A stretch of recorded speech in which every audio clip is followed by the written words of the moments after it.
Terribile incendio distrugge il tetto della casa di riposo di Albaredo d'Adige, evacuati gli anziani ospiti dalla struttura e tutto il personale, si contano 2 feriti.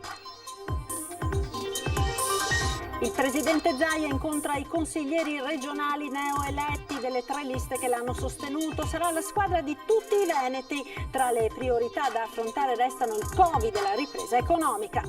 Il sindaco di Belluno analizza il voto regionale, guarda la sua scadenza di mandato nel 2022. In questa amministrazione ci sono già persone giuste per guidare la città. Bassano del Grappa, scappano in auto dopo lo scippo di un Rolex. La folle fuga della coppia provoca un incidente dove perde la vita un 29enne. Individuato un focolaio di coronavirus tra i senza fissa dimora del dormitorio del Torresino, 39 i positivi, altrettanti negativi in isolamento e uno straniero tenta la fuga. Diagnosi del Covid all'ospedale di Treviso, una nuova sperimentazione dimostra l'attendibilità del test rapido sovrapponibile a quella del tampone. Cosa provano i malati di coronavirus quando sono ricoverati in terapia intensiva? Da sabato una mostra a Palazzo Zaguri realizzata con l'ULSS 4 per sensibilizzare al tema del contagio. Buonasera, ben ritrovati con l'edizione del Veneto dei nostri telegiornali. In primo piano la cronaca, l'avete sentito, oggi c'è stato un violentissimo incendio che ha devastato una casa di riposo per anziani ad Albaredo d'Adige, evacuati gli ospiti e tutto il personale, si contano anche 2 feriti. Sentiamo.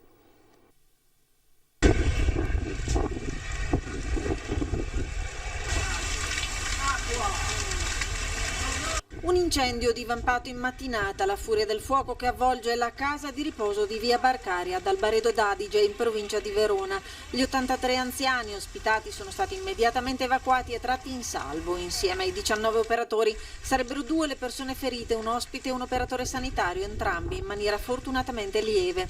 Momenti di terrore mentre le decine di squadre dei vigili del fuoco, arrivate anche da Padova e Vicenza, tentavano di domare l'incendio. Gli occhi attoniti dei passanti a guardare la colonna di fumo e gli anziani ospitati dalla struttura allineati a bordo strada con letti e mascherine sul viso, accuditi da infermieri e volontari della protezione civile in attesa della sistemazione alternativa.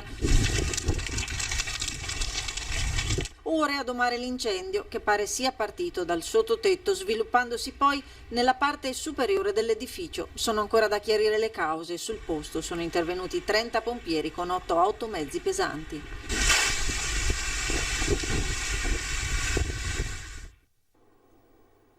La politica ora, oggi pomeriggio il presidente della regione del Veneto, riconfermato Luca Zaia, ha incontrato tutti i neoeletti delle 3 liste che l'hanno sostenuto alla riconquista di Palazzo Balbi. L'incontro è iniziato poco fa a Treviso alla sede del K3. Ci colleghiamo quindi con i nostri inviati Anna De Roberto e Nicoletta Rizzetto. Buonasera Anna. Eccoci Marta, buonasera. Allora sì, si torna al K3 dopo alcuni giorni dal voto, convocazione ufficiale, sono stati tutti chiamati i consiglieri eletti nelle liste di Lega Nord e lista Zaia e poi lista Veneto Autonomie, sono arrivati perché appunto chiamati a raccolta da Luca Zaia. Abbiamo raccolto le sue prime dichiarazioni, ha detto è semplicemente un incontro informale, è la prima volta che ci vediamo tutti assieme, non ci siamo mai incontrati, li ho voluti vedere perché per ribadire l'impegno a cui saranno chiamati per i prossimi 5 anni, perché hanno ottenuto il voto dei veneti e quindi voglio il loro massimo impegno. Quindi è stato davvero molto breve il presidente Zaia, non si è lasciato andare a nessun tipo di anticipazione e comunque ha voluto chiarire che si tratta di un incontro assolutamente informale. I primi ad arrivare sono stati la trevigiana Sonia Brescaccina, la veronese Elisa De Berti, l'ultimo è davvero entrato pochi secondi fa, Federico Caner. Allora, un incontro per capire, per iniziare un po' a capire appunto da che parte lavorare, su che cosa lavorare in questo momento, qualche dichiarazione legata anche alla polemica di Roberto Marcato che ha detto alcuni della lista alcuni hanno premuto per essere inseriti all'interno della lista Zaia e non nella lista della Lega, ma Bof ha chiarito proprio alcuni minuti fa ai nostri microfoni che non si tratta di trevigiani, ma probabilmente Roberto Marcato faceva riferimento ad alcuni padovani. Rimane il mistero ovviamente sui loro nomi, però ha voluto chiarire che si tratta soltanto di alcune persone legate al partito. L'incontro dovrebbe durare circa mezz'oretta, come ha chiarito Luca Zaia, e, insomma, se non ci sono altre domande, da qui non ci sono altre novità. Grazie allora a Anna De Roberto e a Nicoletta Rizzetto. Magari ci aggiorneremo più avanti nel corso delle prossime edizioni dei nostri telegiornali su questo incontro appunto del governatore Zaia con i neoeletti delle 3 liste. Vediamo se ci sarà anche qualche indiscrezione su quella che potrebbe essere la composizione della nuova giunta. Grazie Anna, a più tardi. Noi intanto proseguiamo perché questa mattina c'è stato un altro incontro del presidente Zaia a Jesolo, dove appunto sui neoeletti ha detto sarà la squadra di tutti i veneti, ma il governatore ha parlato anche di Covid e del problema dei pediatri costretti ad inviare i bimbi a fare il tampone ad ogni raffreddore, del recovery fund che dovrà essere destinato al comparto turistico. Sentiamo. Giunta top secret, un fronte caldo, quello del toto assegnazioni in corso, un equilibrismo tra le parti in causa, quello del presidente Zaia che non lascia trapelare indiscrezioni. Unica linea guida che gli eletti saranno una squadra per tutti i veneti. Non c'è nessuna attività dittatoriale, le regole di ingaggio sono assolutamente chiare, dobbiamo rispondere ai veneti e mantenere gli impegni. Abbiamo depositato un programma elettorale in Corte d'Appello per proprio fugare ogni dubbio di divagazioni sul tema. Ogni consigliere che verrà in consiglio, per quel che riguarda i nostri 42 consiglieri, rappresenterà il Veneto e non la borgata di casa sua, perché è inevitabile se non si riesce. Abbiamo una sfida davanti che è epocale perché dobbiamo uscire da questa crisi. E di sfide epocali ce ne sono, quella sanitaria in primis. Ieri la videoconferenza con i direttori generali delle ULSS territoriali per fare il punto sulla diffusione del Covid, specie a pochi giorni dall'apertura delle scuole, e sulle misure da rivedere in modo particolare relative a tamponi da fare ai più piccoli. E c'è molta pressione perché questa norma dell'Istituto Superiore di Sanità, che noi chiediamo che sia rivalutata, obbliga di fatto i pediatri a inviare al tampone qualsiasi bimbo sintomatico, ma anche per una cretinata che magari il pediatra vede e ravvede che non è Covid e deve andare a fare, cioè il raffreddore oggi è tampone. La difficoltà ce l'abbiamo noi, ce l'hanno le famiglie, ce l'hanno anche i pediatri. Sfide relative alla sanità e all'economia della regione, in cui il settore turistico rappresenta un motore da rioleare con il Recovery Fund, alla luce dei posti di lavoro persi nel comparto a seguito dell'emergenza sanitaria. Abbiamo già rimodulato i fondi comunitari per intervenire nella promozione, nell'aiuto alle imprese. Adesso ovviamente ci aspettiamo la grande partita dei Recovery Fund, che sono 209 miliardi di euro, e la quota parte del Veneto sarà sicuramente dedicata anche alle imprese turistiche. Un Veneto che rilancia la sfida con progetti rivolti all'offerta turistica, sì, ma condivisi anche con Emilia-Romagna e Friuli.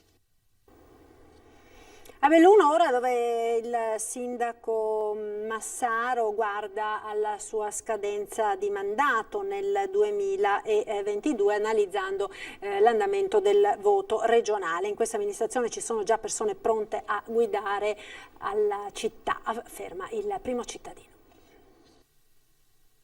Val più il contenuto che il contenitore, questo ha dimostrato la tornata amministrativa delle regionali e comunali in Veneto, che ha premiato le persone e sempre meno i partiti. Il primo cittadino di Belluno, città laboratorio che 8 anni fa ha espresso un'amministrazione senza coloranti, come recitava lo slogan della lista In Movimento, analizza l'esito del voto per le regionali. Zaia ovviamente ha lavorato bene durante l'emergenza Covid, aveva lavorato bene tutto sommato anche su Vaia, e le persone hanno preferito premiare lui o comunque dare più fiducia a lui che non al contenitore di un singolo partito, e quindi era un risultato assolutamente scontato. Da questa esperienza Massaro guarda la sua scadenza di mandato nel 2022. Noi, spiega il sindaco, nel 2012 e nel 2017 siamo stati premiati dai cittadini che hanno guardato con fiducia alle liste civiche più aderenti alla realtà del territorio. Bisogna ragionare su questo e partire da questa constatazione, perché ormai non si può più parlare di un caso, ma è già capitato 2 volte e oggi capita anche con le regionali, e quindi è evidente che questo è il punto di ripartenza. Se questo punto di partenza potrà significare la stipula di un nuovo patto tra le civiche e i partiti, pare però una conclusione affrettata tanto per il centrodestra che per il centrosinistra.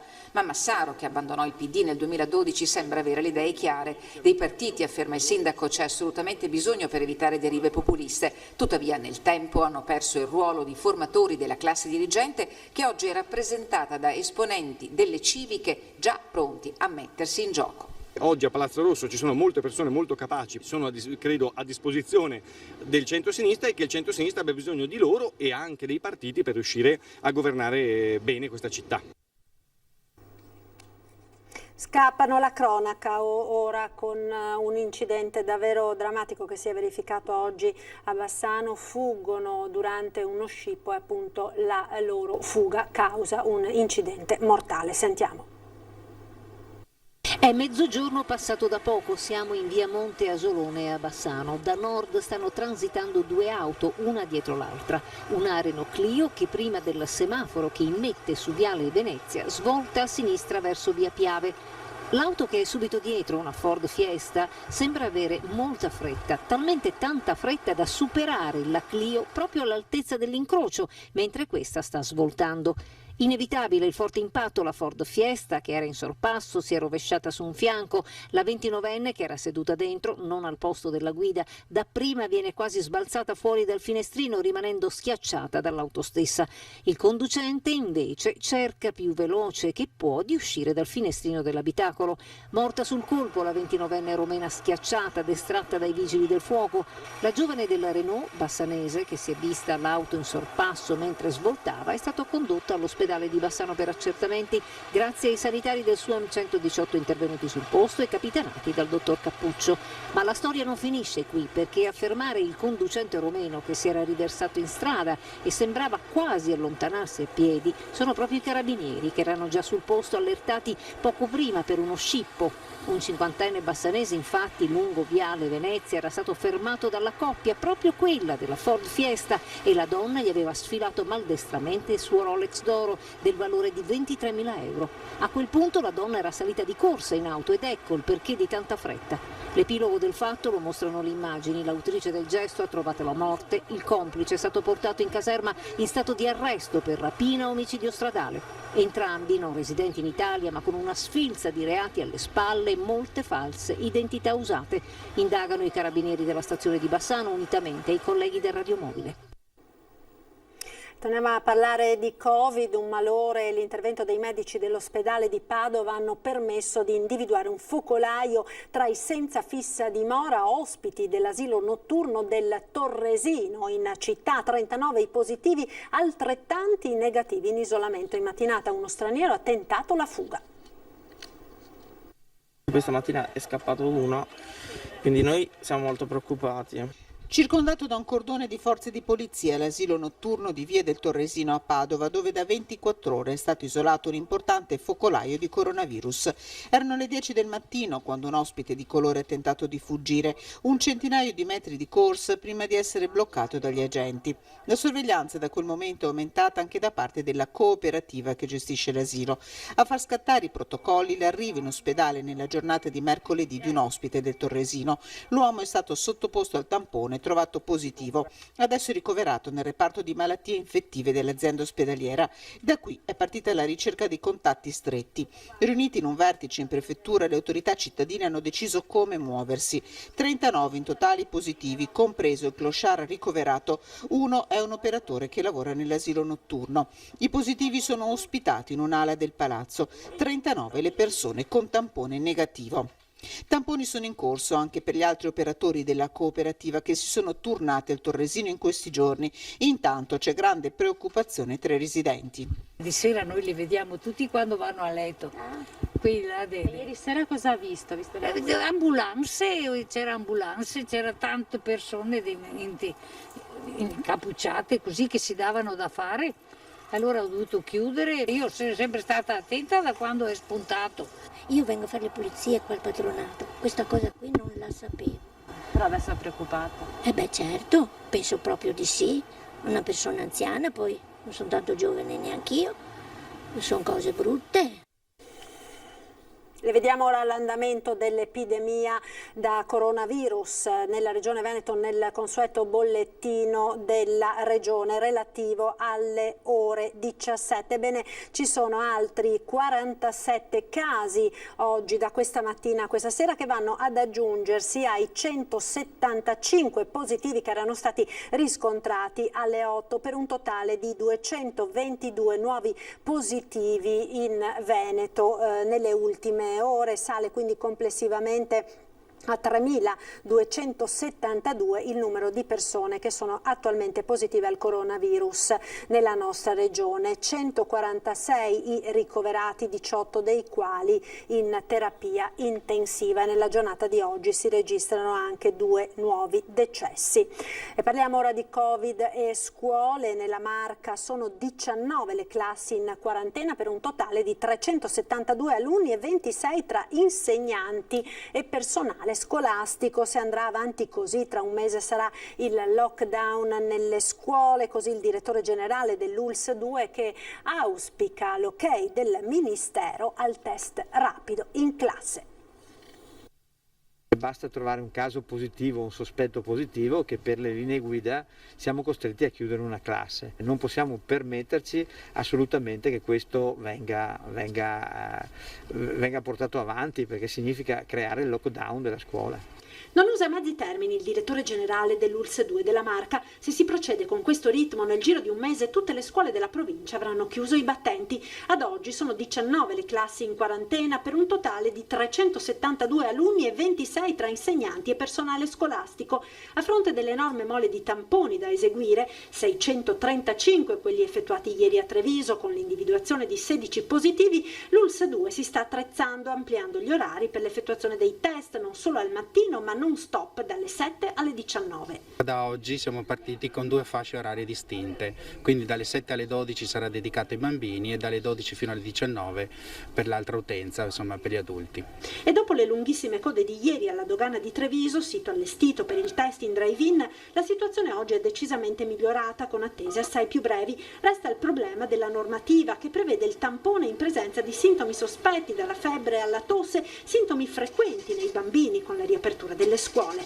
Ci stiamo orientando e noi speriamo che in questo caso il Ministro dia l'ok e anche l'Istituto Superiore di Sanità a poter utilizzare il tampone rapido antigenico direttamente in classe. Ne ho già parlato con la professoressa Sardella, la quale è d'accordo, si aspetta questo ok del Ministero, perché nel momento in cui la classe segnala una persona positiva, sia un operatore sia uno studente, noi arriviamo, facciamo il tampone rapido a tutta la classe. In questo modo, secondo il direttore dell'ULSS, sarà possibile evitare la chiusura delle scuole causa quarantene, che potrebbero essere evitate.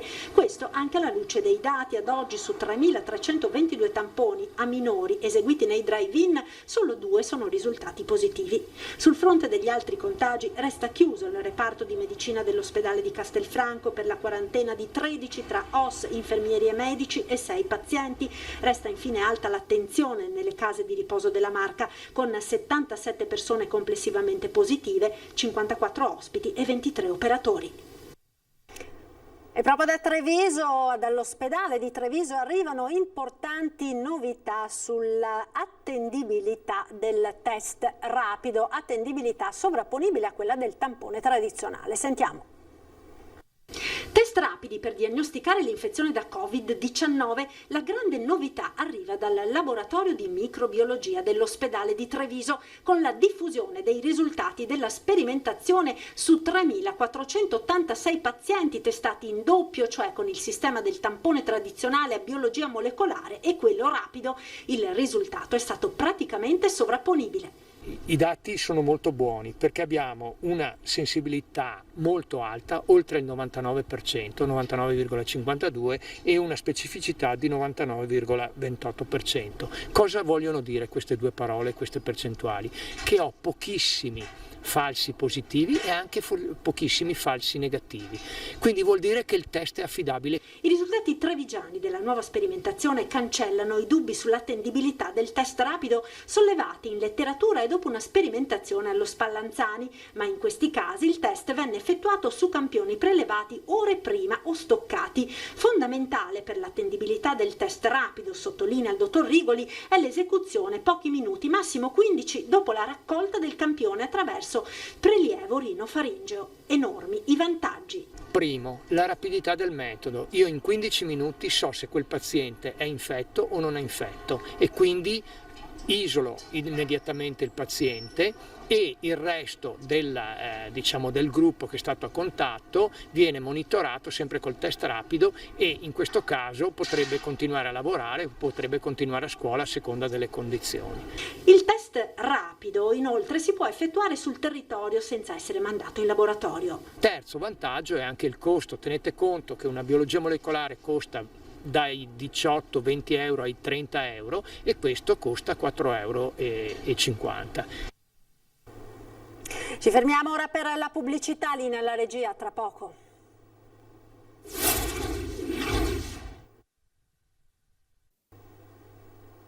Eccoci nuovamente in diretta con l'edizione del Veneto dei nostri telegiornali. Parliamo ora delle condizioni di Alex Zanardi. Ci sono piccoli segnali di miglioramento per il campione che resta ricoverato all'ospedale San Raffaele di Milano. Il campione paralimpico, dopo l'incidente del 19 giugno durante una staffetta in Toscana, risponde con transitori ed iniziali segni di interazione agli stimoli visivi ed acustici dei medici, secondo il bollettino diffuso in queste ore dai sanitari lombardi. Il campione di 90 padovana è stato inoltre sottoposto ad un primo intervento al volto di ricostruzione cranio-facciale. A fronte di questi progressi significativi, scrivono i medici del San Raffaele, permane un quadro clinico generale complesso sulla cui prognosi è assolutamente prematuro sbilanciarsi, così appunto i sanitari. Teresa Scavelli, la babysitter di Verona di origini calabresi che ha difeso a prezzo della sua vita quella di 3 bambini in Svizzera, entro l'anno sarà insignita dal Capo dello Stato della Gran Croce d'Onore dell'Ordine della Stella d'Italia, il più alto riconoscimento onorifico alla memoria della Repubblica. Lo ha comunicato il Ministro degli Esteri Luigi Di Maio, che si è detto profondamente commosso per questa tragedia, precisando che sta seguendo personalmente la vicenda attraverso l'ambasciata italiana a Berna ed il consolato generale di Zurigo, competente per il cantone dove risiedeva appunto la signora Scavelli, 46 anni, madre di 3 figli, governante in Svizzera. La veronese si era sacrificata per salvare i bambini che aveva in custodia dalla furia di un folle. Cosa provano i malati di coronavirus quando sono ricoverati in terapia intensiva? Da sabato una mostra a Venezia, realizzata in collaborazione con l'ULSS 4, si propone di informare sui virus e di scoraggiare la sottovalutazione dei rischi del contagio. Vediamo. Terapia intensiva, dove per l'essere umano in gravi condizioni, anche a causa del Covid-19, il tempo non conta più.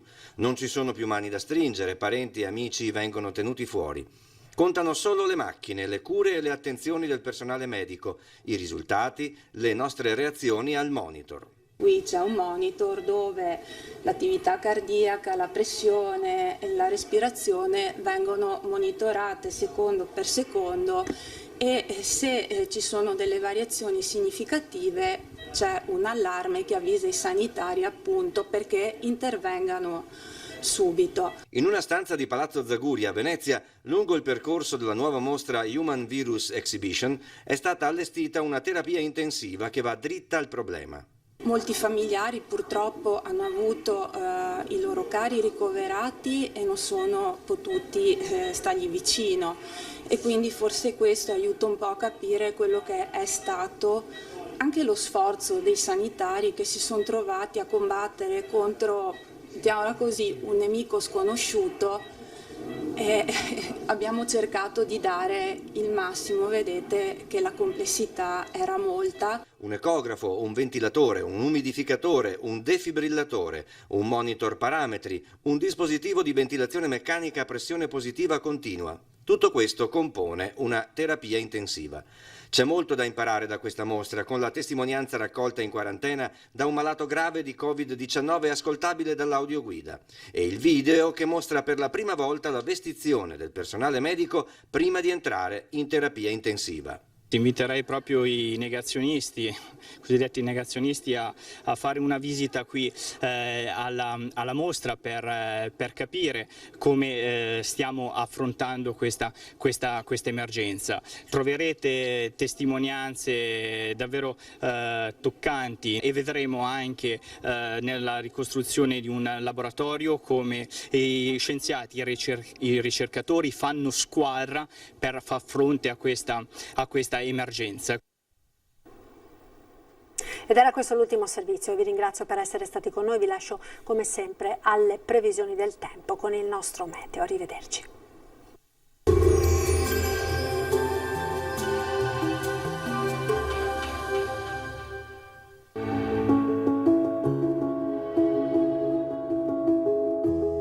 Ad accogliervi sarà Conegliano. Bentrovati al meteo. La perturbazione giunta nelle scorse ore interesserà il nostro territorio anche nella giornata di venerdì 25 settembre. Il dettaglio. Sul Veneto la nostra grafica ci mostra una situazione decisamente instabile, condizioni di maltempo con piogge e temporali diffusi su tutte le province, a tratti anche intensi. Limite della neve in calo fino a quote in tarda serata intorno ai 1500-1700 metri sulle Dolomiti. Vediamo anche le temperature minime tra i 10 e i 13 gradi, massime tra i 18 e i 27 gradi all'incirca. Stessa situazione anche sul Friuli Venezia Giulia, con rovesci e precipitazioni un po' dappertutto sulla regione e localmente i fenomeni potranno essere anche di forte intensità. Temperature minime fino a 15 gradi, massime sui 23-25 gradi all'incirca. Ci spostiamo infine sul Trentino Alto Adige, dove non cambia di molto lo scenario, ma il tempo anche qui intenso, con temporali sin dal mattino su tutta la regione. Temperature in calo, minime sui 6-7 gradi, massime invece fino a 15-16 gradi all'incirca. Dal meteo per ora è tutto, io vi auguro un buon proseguimento in compagnia di Antena 3. Arrivederci.